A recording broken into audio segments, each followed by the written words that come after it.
Hello everyone, my name is Atya Zanab and today I'm going to explain a story entitled Bholi by K.A. Abbas. इनका पूरा नाम है ख्वाजा अहमद अब्बास। ये कहानी है 19th सेंचुरी की, जिस वक्त लड़कियों को एजुकेशन नहीं दी जाती थी और अगर किसी की बहुत सारी लड़कियां होती थी तो मकसद ये होता था कि जल्द से जल्द इनकी शादियां हो जाए। इसी कंडीशन को डिस्प्ले किया है मिस्टर K.A. अब्बास ने अपनी स्टोरी भोली में, जिसमें रामलाल की 4 बेटियां होती हैं और 3 बेटे होते हैं। बेटों को तो वो अच्छे से पढ़ाता है और बेटियों की जल्द से जल्द वो शादी कर देता है। बड़ी बेटी राधा, उसके बाद मंगला, उसके बाद चंपा की भी शादी हो जाती है, लेकिन उसकी जो सबसे छोटी बेटी सुलेखा, जिसको लोग भोली के नाम से जानते थे, उसकी शादी नहीं हो पाती। भोली की शादी इसलिए नहीं हो पाती क्योंकि भोली देखने में सुंदर नहीं थी। इसी भोली की पूरी कहानी है, तभी चैप्टर का नाम भी दिया गया है भोली। भोली जब पैदा हुई थी तो वो देखने में बहुत सुंदर लगती थी, लेकिन कुछ समय बाद वो पलंग से गिर गई थी और पलंग से गिरने के कारण उसके दिमाग पर चोट आ गई थी। सर पे चोट लगने की वजह से उसका जो बिहेवियर था वो नॉर्मल बिहेवियर नहीं था, जैसे कि उसकी बाकी बड़ी 3 बहनों का बिहेवियर था।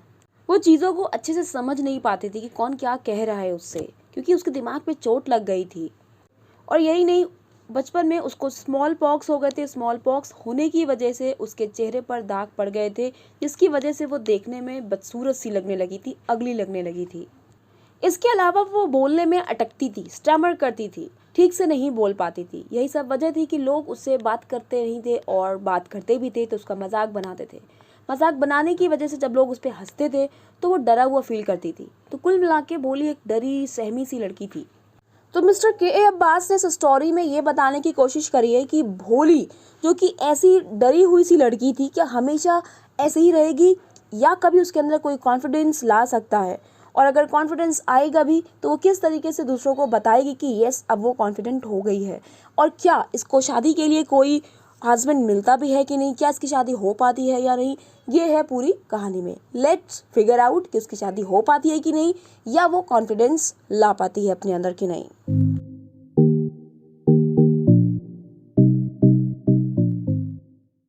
कहानी का नाम है भोली, तो ऑब्वियसली कहानी स्टार्ट हो रही है भोली के इंट्रोडक्शन से ही। Mister K. अब्बास हमें बता रहे हैं कि उसका नाम सुलेखा था, यानी भोली का नाम सुलेखा था, लेकिन बचपन से लोग उसे भोली के नाम से जानते थे क्योंकि वो सिंपलटन थी। सिंपलटन का मतलब होता है a person lacking in common sense, यानी उसके अंदर कॉमन सेंस की कमी थी। आगे उसके फादर के बारे में बताया जा रहा है कि वो अपने फादर की चौथी बेटी थी। उसके फादर का नाम था नंबरदार रामलाल। जब वो 10 महीने की थी, क्वेश्चन आपसे पूछा जा सकता है कि कितने महीने की थी जब वो पलंग से गिरी, तो आप याद रखना 10 महीने की थी। 10 महीने की थी, वो पलंग से गिर गई थी अपने सर के बल, और जब सर के बल गिरी थी तो इस वजह से उसके ब्रेन का, उसके दिमाग का कुछ पार्ट डैमेज हो गया था, इसलिए वो बैकवर्ड चाइल्ड में आती थी, यानी वो नॉर्मल चाइल्ड नहीं थी, और इसीलिए लोग उसको भोली के नाम से जानने लगे थे। एट बर्थ, यानी बचपन में तो वो फेयर, यानी उसका कलर बहुत ही अच्छा था, साफ था और खूबसूरत भी थी वो, लेकिन जब वो 2 साल की हुई उसको अटैक हुआ स्मॉल पॉक्स का, यानी उसको चेचक हो गए। चेचक होने की वजह से उसकी आंखें सलामत रह गई थी, आंखें ठीक थी, लेकिन पूरी बॉडी पर काले काले धब्बे पड़ चुके थे चेचक की वजह से। यहाँ तक वो 5 साल की हो गई, तब तक उसको ठीक से बोलना भी नहीं आता था, और जब वो बोलने की कोशिश करती थी तो वो स्टैमर करती थी। स्टैमर्ड का मतलब होता है स्पोक विद डिफिकल्टी, यानी वो हकलाती थी बोलने में। और जो दूसरे बच्चे थे वो उसका मजाक बनाते थे और उसकी मिमिक्री करते थे। मिमिक्री करने का मतलब है उसके बिहेवियर को कॉपी करते थे, यानी वो हकलाती थी तो उसकी तरह नकल उतारते थे और मजाक बनाते थे। एज अ रिजल्ट, यानी यही वजह थी कि वो बहुत कम बोलती थी। अगर आपसे क्वेश्चन पूछा जाए कि वो कम क्यों बोलती थी, तो आप ये लिख सकते हो कि क्योंकि वो स्टैमर करती थी, हकलाती थी और बच्चे उसका मजाक बनाते थे, इस वजह से वो ज़्यादा नहीं बोलती थी। अब उसके फादर यानी रामलाल के और बच्चों के बारे में बताया जा रहा है कि रामलाल के 7 बच्चे थे, 3 बेटे थे और 4 बेटियां थी, और सबसे छोटी बेटी का नाम ही भोली था। It was a prosperous farmers house hold. Prosperous कहते हैं रिच को और सक्सेसफुल को, और हाउस होल्ड कहते हैं फैमिली को। यानी रामलाल की फैमिली एक रिच फैमिली थी। इसको खाने पीने में कोई तकलीफ नहीं थी, अच्छा खासा खाने पीने को था इसके घर में, गरीब नहीं थे ये लोग। सिवाय भोली के उसके सारे बच्चे हेल्दी थे, स्ट्रांग थे। भोली क्यों नहीं थी? क्योंकि भोली को चेचक हो गए थे, वरना खाने पीने की कोई कमी इनके घर में नहीं थी। क्योंकि पैसे की कोई कमी नहीं थी, इसलिए उसने अपने तीनों बेटों को बाहर पढ़ने के लिए भेजा। बाहर मतलब शहर, क्योंकि ये लोग गांव में रहते थे, तो गांव में उस वक्त पढ़ने की कोई फैसिलिटी नहीं होती थी, लोग पढ़ने के लिए शहर जाया करते थे, तो अपने बेटों को उसने बाहर भेज रखा था पढ़ने के लिए। और बेटियों में से जो सबसे बड़ी बेटी थी उसका नाम था राधा। राधा की इसने पहले ही शादी कर दी थी, और दूसरे नंबर की बेटी मंगला की भी शादी कर दी उसके बाद। जब उसकी शादी हो गई तो अब वो तीसरी बेटी चंपा के बारे में सोचने लगा, और वाकई ये तीनों लड़कियां बहुत ही सुंदर थीं, हेल्दी भी थीं, और कोई मुश्किल नहीं था इनके लिए दूल्हे का मिलना। तो रामलाल को अपने बड़ी 3 बेटियों की कोई टेंशन नहीं थी। टेंशन थी तो सिर्फ भोली की, क्योंकि भोली ना देखने में अच्छी लगती थी और ना ही वो इंटेलिजेंट थी। उसको यहाँ तक बात को समझने में भी देर लगती थी और वो हकलाती भी थी। भोली 7 साल की थी जब मंगला यानी दूसरे नंबर की बेटी की शादी हुई थी। और उसी साल एक अच्छी बात हुई। अच्छी बात क्या हुई कि स्कूल में लड़कियों के पढ़ने के लिए एक प्राइमरी स्कूल खुल गया था। उस स्कूल की ओपनिंग सेरेमनी के लिए तहसीलदार साहब आए और उन्होंने रामलाल से एक बात बोली। उसने रामलाल से कहा कि क्योंकि तुम एक रेवेन्यू ऑफिशियल हो यानी राजस्व अधिकारी हो, गांव में टैक्स लेते हो लोगों से, तुम्हारी ये जिम्मेदारी बनती है कि तुम्हें स्कूल में अपनी बच्ची को भेजना चाहिए और एग्जाम्पल सेट करना चाहिए। जब तुम अपनी बच्ची को भेजोगे पढ़ने के लिए तो तभी तो बाकी लोग भी भेजेंगे। तो तुम्हें एक एग्जाम्पल सेट करने की वजह से अपनी बेटियों को भी स्कूल में पढ़ाना चाहिए। उस वक्त तो कोई जवाब नहीं दिया रामलाल ने और वो घर आया और अपनी वाइफ से इस बात को कंसल्ट किया। जैसे ही उसकी वाइफ ने ये बात सुनी कि तहसीलदार साहब ने बोला है कि अपनी बेटियों को स्कूल भेजो, तो वो चिल्लाने लगी। उसने बोला, क्या तुम पागल हो गए हो? अगर लड़कियां स्कूल जाएंगी तो उनसे शादी कौन करेगा? तो मिस्टर के अब्बास ने इसी ऑर्थोडॉक्स सोच को हमारे सामने रिप्रेजेंट किया है कि किस तरीके से लोग लड़कियों का स्कूल जाना बेकार समझते थे, बुरा समझते थे। उनको लगता था कि अगर लड़कियां निकलेंगी बाहर तो लोग उनसे शादी नहीं करेंगे, तो हम अपनी बेटियों को क्यों भेजें। ये लोगों की सोच थी उस वक्त। खैर रामलाल के अंदर हिम्मत नहीं थी कि वो तहसीलदार साहब को मना कर दे और कह दे कि मैं अपनी लड़कियों को नहीं भेजूंगा। तो करे क्या। उसकी वाइफ ने उसको एक सुझाव दिया। उसने कहा, तुम एक काम करो, तुम भोली को स्कूल भेज दो, क्योंकि भोली की शादी होने के चांसेस बहुत कम दिख रहे हैं, क्योंकि उसका फेस इतना अगली है, उसके पास सेंस भी नहीं है। तो ये बेहतर होगा कि भोली को स्कूल भेज दिया जाए और टीचर्स उसके बारे में परेशान हुए स्कूल में। रामलाल की वाइफ ने ये क्यों बोला कि टीचर्स स्कूल में उसके बारे में परेशान हो? क्योंकि उसको जब बोलना ही नहीं आता, वो हकलाती है, तो टीचर्स को सिखाएंगी कैसे? रामलाल को अपनी वाइफ का ये सुझाव बहुत अच्छा लगा और अगले ही दिन रामलाल ने अपनी बेटी का हाथ पकड़ा और उससे बोला, भोली मेरे साथ चलो, मैं तुमको स्कूल ले चलता हूँ। भोली बहुत डरी हुई थी। She did not know, उसको पता ही नहीं था कि स्कूल होता कैसा है। भोली ने जब ये देखा कि मेरे फादर मेरा हाथ पकड़ के कहीं ले जा रहे हैं, तो उसको बहुत ही अनकंफर्टेबल लगा, क्योंकि उसको एक बात याद आई। उसे ये याद आया कि कुछ दिन पहले ही उसके फादर रामलाल ने उसके घर की गाय, जो कि बहुत बूढ़ी हो चुकी थी, इसका नाम लक्ष्मी था, उसको बाहर निकाल दिया था और ले जाकर बेच दिया था। तो उसे कुछ ऐसा ही लग रहा था कि कहीं मेरे फादर मुझको ले जाके बेच तो नहीं देंगे। इसी डर की वजह से वो हकलाते हुए अपने फादर को नो कहती है। ये जो एन कई बार लिखे है, ये दिखाया जा रहा है कि वो हकला के बोल रही है नो। और नो चिल्लाने के बाद उसने अपने फादर का हाथ झटका और वो दूर हट गई। रामलाल ने जब भोली का ये बिहेवियर देखा तो वो गुस्सा हो गए और अपनी बेटी से कहने लगे, तुम्हें क्या हो गया है बेवकूफ, मैं तो सिर्फ तुमको स्कूल ले जाना चाह रहा हूँ। और ऐसा कहने के बाद वो अपनी बीवी से मुखातिब हुए और बीवी से उन्होंने बोला कि आज उसको बहुत ही अच्छे कपड़े पहनाओ, क्योंकि अगर गंदे कपड़े पहनेगी तो मेरी रेपुटेशन का क्या होगा जब टीचर्स और बाकी स्कूल गर्ल्स उसको देखेंगी। क्योंकि रामलाल एक रेवेन्यू ऑफिसर भी था, इसलिए उसको अपनी रेपो भी देखनी होती थी। अब आगे एक बहुत ही अजीब बात हमको बताई जा रही है कि भोली को कभी नए कपड़े पहनाए ही नहीं गए थे। हमेशा उसको अपनी बहनों के पुराने कपड़े पहना दिए जाते थे। किसी को परवाह ही नहीं होती थी कि वो किस तरीके के कपड़े पहनी, ना उसके कपड़े धोने की, अगर उसके कपड़े फटे हैं तो उसको मेंड किया जाए, उसको सिला जाए, किसी को परवाह ही नहीं होती थी। लेकिन आज वो खुशकिस्मत थी, भोली खुशकिस्मत थी कि उसको एक साफ सुथरी ड्रेस बनाई जा रही थी। वो ड्रेस किसकी थी? वो चंपा की ड्रेस थी। और वो चंपा की ड्रेस काफ़ी वॉशिंग्स करनी, कई बार धुलने के बाद श्रंक मतलब सिकुड़ गई थी, छोटी हो गई थी। अब चंपा को वो फिट नहीं आती थी। चंपा को क्योंकि फिट नहीं आती थी तो वही ड्रेस अब किसको पहनने को दी गई? इस भोली को पहनने को दी गई। और सिर्फ चंपा की ड्रेस नहीं दी गई थी पहनने को, उसको नहलाया भी गया था। और उसके जो ड्राई और मैटेड हेयर थे, ड्राई मतलब सूखे, मैटेड का मतलब होता है बहुत ही उलझे हुए बाल, कभी उसको कॉम्ब ही नहीं किया जाता था, तो उसके उलझे और ड्राई बाल को भी उस दिन तेल लगाया गया, कॉम्ब किया गया। अब जाके भोले को ये यकीन हो गया था कि हाँ, उसके फादर उसको घर से बेहतर जगह ले जा रहे हैं, तभी उसकी इतनी देखभाल की जा रही है, वरना घर पर तो उसके साथ ये सब किया नहीं जाता था। पुराने कपड़े दिए जाते थे और कभी बालों में कंघा तक नहीं किया जाता था। मिस्टर के अब्बास ने यहाँ भी उस वक्त की कंडीशन को डिस्प्ले किया है कि किस तरीके से ऐसी लड़कियों को जो कि बहुत ही अगली होती थी, देखने में सुंदर नहीं होती थी, उनकी शादियाँ ना हो पाने के कारण उनको कितनी बुरी नज़र से देखा जाता था। इसमें भोली की क्या गलती थी कि वो 10 महीने में पलंग से गिर गई? 10 महीने के बच्चे को क्या होश रहता है? इसमें भोली का क्या कसूर था कि उसको चेचक हो गए? क्या किसी को बीमारी पूछ के आती है? लेकिन फिर भी दुनिया वाले उसे ठीक से बात नहीं करते थे, मजाक बनाते थे। दुनिया वाले तो छोड़ो, उसके अपने परिवार वाले उसको अच्छे से ट्रीट नहीं करते थे। खैर, जब रामलाल और उसकी बेटी स्कूल पहुंचे तो बच्चे पहले से ही क्लासरूम्स में बैठे हुए थे और रामलाल ने अपनी बेटी भोली को हेडमिस्ट्रेस के हवाले किया और वहां से चले गए।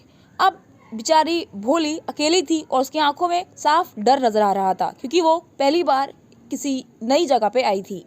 अब स्कूल को डिस्क्राइब किया जा रहा है कि उसमें कई सारे रूम्स थे और हर रूम में लड़कियां बैठी हुई थी चटाई पर। मैट मतलब चटाइयाँ।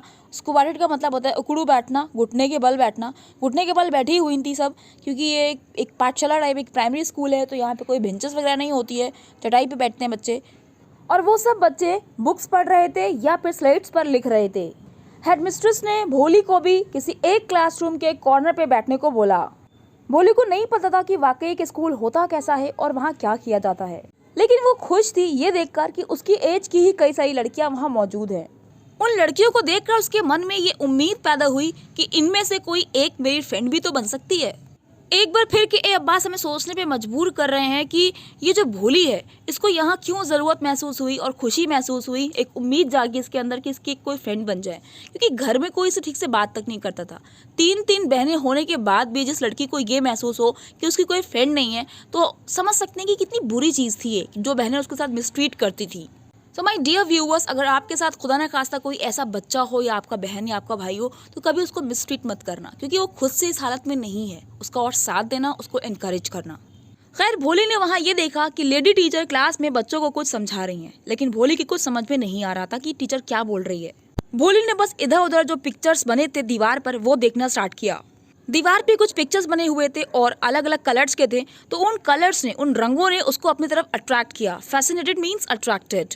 अब धीरे धीरे भोली चीज़ों को समझ रही थी। उसने देखा कि दीवार पर एक घोड़ा बना है जिसका कलर बिल्कुल भूरा है और वैसे ही है जिससे तहसीलदार साहब विलेज को आए थे। और दीवार पे बनी हुई जो गोट है, जो बकरी है, वो उसी कलर की है जैसे उसके पड़ोसी की बकरी थी। और तोते का कलर भी वैसे ही ग्रीन था जैसे उसने आम के बगीचे में देखा था। और जो काऊ बनी थी दीवार पे, वो भी उसकी लक्ष्मी, जो बूढ़ी गाय जिसको उसके फादर ने बेच दिया था, वैसे ही दिखने में लग रही थी। जब ये पिक्चर्स को देख रही थी भोली, तो अचानक उसकी टीचर ने भोली से बोला स्माइल करते हुए, तुम्हारा क्या नाम है लिटिल वन? और आप लोगों को तो पता ही है, वो स्टैमर करती थी, हकलाती थी, तो वो सिर्फ भो ही बोल पाती है, यानी पूरा नाम भोली भी नहीं बता पाती है। और ये फील करके कि मैं अपना नाम तक नहीं बता पा रही हूँ, ये सोच के वो रोना स्टार्ट कर देती है और आंखों से उसके आंसू बहने लगते हैं। उसको बहुत एम्बैरेसिंग लगता है, बहुत इंसल्ट लगता है, क्योंकि बाकी लड़कियां उस पर हंस रही थी, तो वो नज़र उठाने नहीं चाह रही थी, नज़र नीचे झुकाए हुई थी, क्योंकि वो लड़कियों को फेस नहीं करना चाह रही थी जो लड़कियां उस पर हंस रही थी। इसके बाद जैसे ही बेल बजी, घंटी बजी स्कूल की, तो सारी लड़कियां क्लासरूम से बाहर भागी। स्करीड आउट का मतलब होता है रश्ड हरीडली। लेकिन भोली की तो हिम्मत ही नहीं हो रही थी कि वो जिस कोने में बैठी है वहां से निकले और बाहर जाए। और उसका सर, यानी भोली का सर अभी भी नीचे झुका हुआ था और वो सिसकियां ले रही थी। सॉबिंग मतलब सिसकी ले रही थी, अभी भी थोड़ा सा रो रही थी। टीचर ने बहुत ही प्यारी सी आवाज में उसको बोला, भोली। आज तक भोली को किसी ने इतने प्यार से नहीं बुलाया था। इस आवाज ने भोली के दिल को जैसे छू लिया था। इसके बाद टीचर ने भोली से बोला, गेट अप, उठो। और टीचर ने ये जो बोला उठो, वो कोई कमांड नहीं था, एक ऑर्डर नहीं दिया था, बल्कि एक फ्रेंडली सजेशन था। जैसे एक फ्रेंड को बोलता है यहाँ से उठो, आप रोना बंद करो, तो उसी तरीके से उसकी मैडम ने, उसकी टीचर ने उसको बोला था। इसके बाद बहुत प्यार से टीचर ने उसका नाम पूछा कि तुम्हारा नाम क्या है। क्योंकि भोली को पहली बार किसी ने इतने प्यार से बात करी थी, तो भोली अजीब सा फील कर रही थी। उसके पूरी बॉडी में पसीना आने लगा था। उसने मन में सोचा कि क्या उसकी जो स्टैमरिंग टंग है, जो हकलाने वाली जबान है, क्या फिर उसको डिसग्रेस करेगी, इंसल्ट करेगी उसका। लेकिन फिर उसने सोचा कि ये जो वुमेन है, जो मेरा नाम पूछ रही है, बहुत काइंड है और कितने प्यार से इसने मेरे से बात करी है, मुझे लगता है ये मेरे ऊपर नहीं हंसेगी, तो मुझे एक ट्राई तो लेना चाहिए। ऐसा कहकर भोली ने फिर से ट्राई किया और फिर से वो हकलाते हुए अपना नाम बोलने लगी।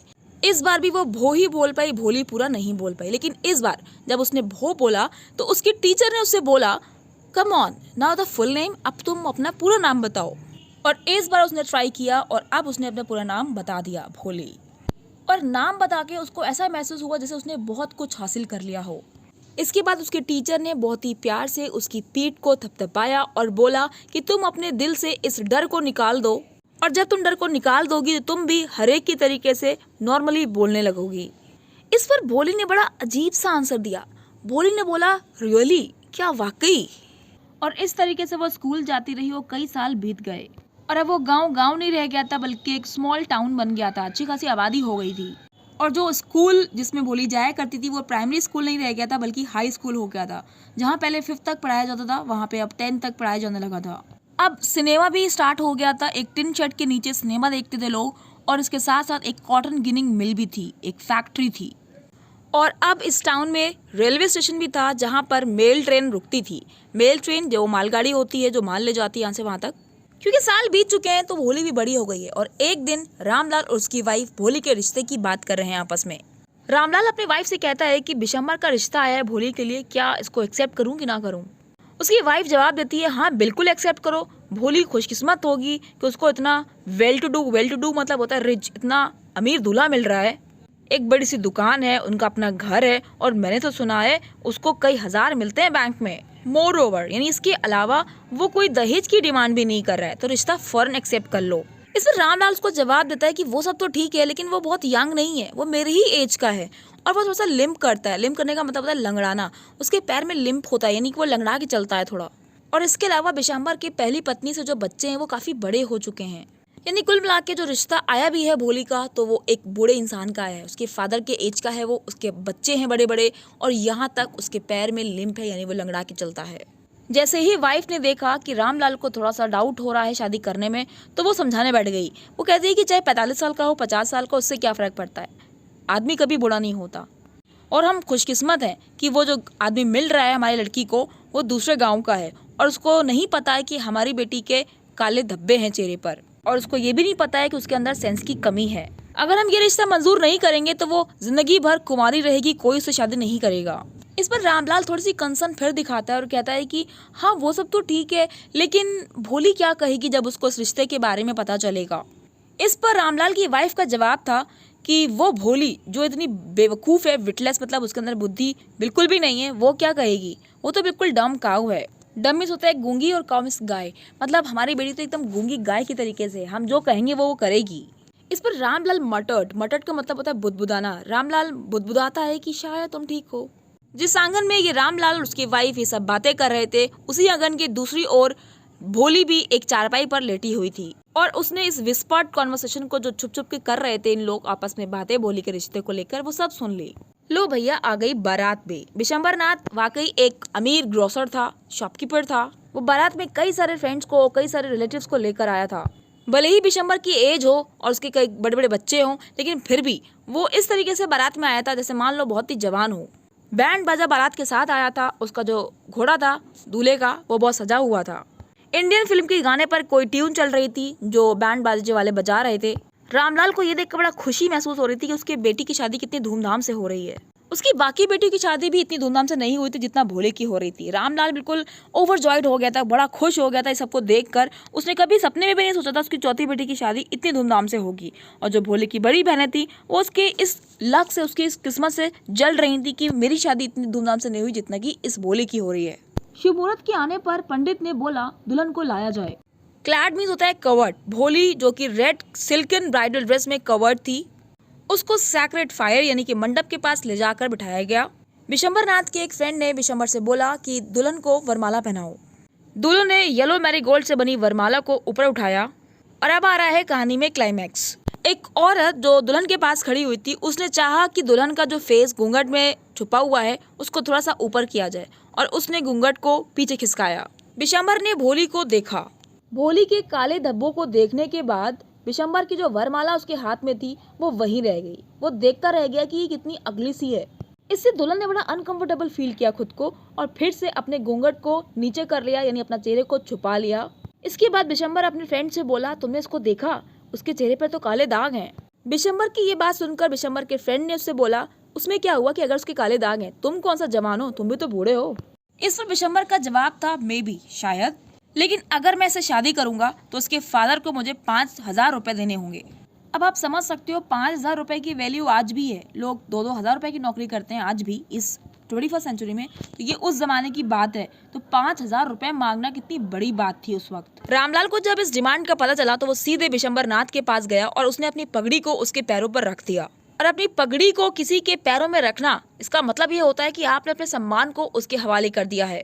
रामलाल बिशंबर के सामने शर्त रखता है कि 2,000 रुपए आप ले लीजिए, मैं 2,000 का ही इंतजाम कर सकता हूँ, लेकिन मेरी बेटी से शादी कर लीजिए। लेकिन दुष्ट बिशंबर नाथ नहीं मानता है और वो कहता है कि नहीं, मुझे 5,000 रुपए ही चाहिए वरना मैं जा रहा हूँ, अपनी बेटी अपने पास रखो। अब बेचारा रामलाल फिर से बोलता है कि अगर आप इस तरीके से बिना शादी किए मेरी बेटी से चले जाएंगे तो मैं इस गाँव में किसी को मुँह दिखाने लायक नहीं रहूंगा। इस पर बिशंबर नाथ कहता है कि अगर तुम चाहते हो मैं ना जाऊं और तुम्हारी बेटी से शादी करूं तो तुम 5,000 रुपए बाहर निकालो। रामलाल की आंखों में आंसू बह रहे थे और वो सीधे अंदर गया घर में और अपने सेफ खोला। सेफ खोलने के बाद कुछ नोट्स गिने और नोट्स के बंडल को लाकर उस दूल्हे के यानी बिशंबर नाथ के कदमों में रख दिया।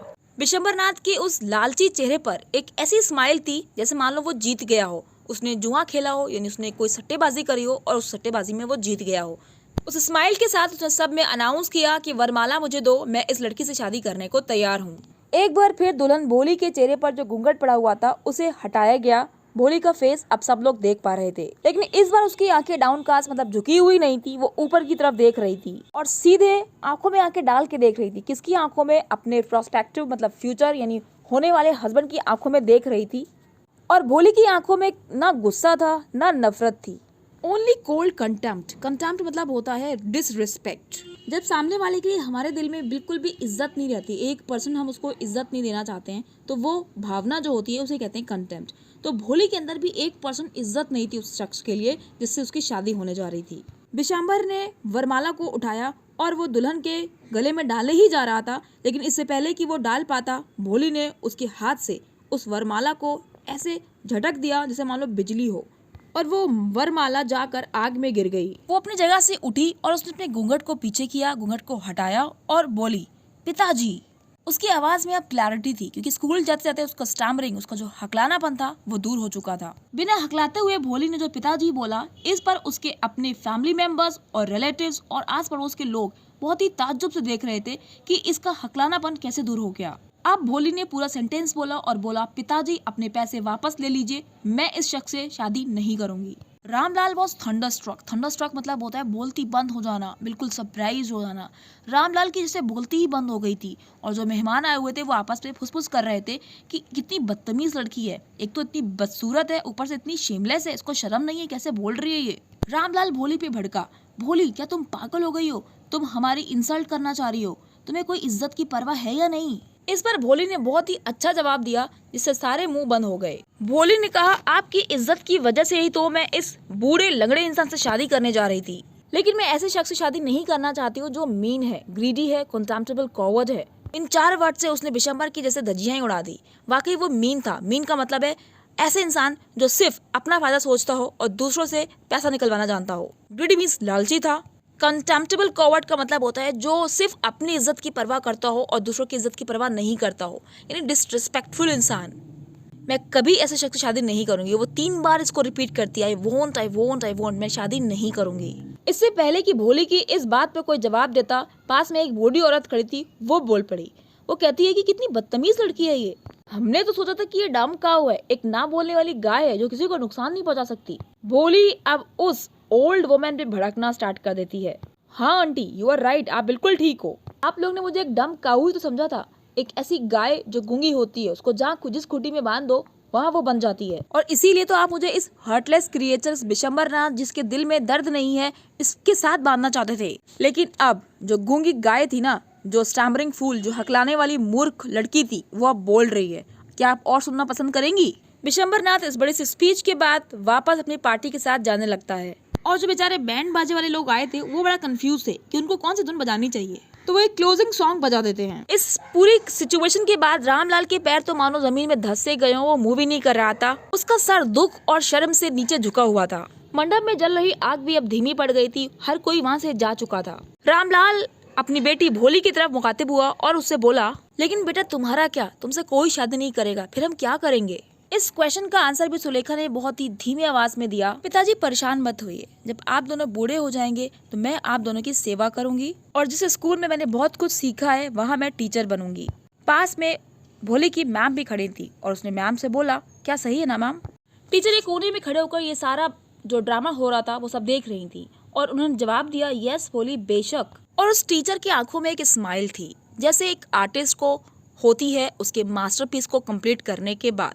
यानी जब मान लीजिए एक पेंटर अपनी पेंटिंग को कंप्लीट करता है तो उसे कितनी खुशी होती है, तो यहाँ पे इसी तरीके से टीचर को बड़ी खुशी हो रही थी कि ये लड़की जो कभी बोल नहीं पाती थी, मैंने इस पर कितनी मेहनत करी है और वाकई आज ये कितनी कॉन्फिडेंट हो गई है। और यहीं पर आपका चैप्टर फिनिश हो जाता है।